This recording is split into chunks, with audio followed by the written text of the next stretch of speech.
காத்தான்குடியில் கிராம சேவை உத்தியோகத்தர்களை கௌரவிக்கும் நிகழ்வு. ஸ்கை தமிழின் செய்தி அறிக்கை.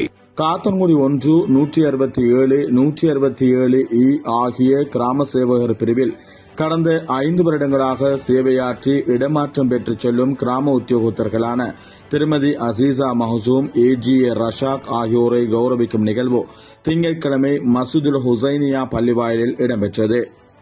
மசூதுல் ஹுசைனியா பள்ளிவாயலின் உபதலைவர் SAK ஃபலிலுர் ரஹ்மான் தலைமையில் இடம்பெற்ற இந்நிகழ்வில் காத்தான்குடி பிரதேச செயலாளர் திருமதி நிஹாரா மௌஜூத் பிரதம அதிதியாக கலந்து கொண்டதுடன் மீரா ஜுமா பள்ளிவாயல் உபதலைவர் RA வஹாப், கிராம உத்தியோகத்தர்களுக்கான நிர்வாக உத்தியோகத்தர் MMM ஜரூப் மற்றும் கிராம உத்தியோகத்தர் திருமதி சியாதா மின்ஹாஜ் ஆகியோர் அதிதிகளாக கலந்து கொண்டு சிறப்பித்தனர்.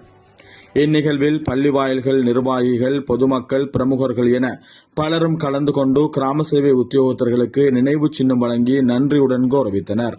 இதுபோன்று பல செய்திகளை தெரிந்து கொள்ள நமது ஸ்கை தமிழ் யூடியூப் சேனலை சப்ஸ்கிரைப் செய்து அருகில் உள்ள பெல் பட்டனை கிளிக் செய்யுங்கள்.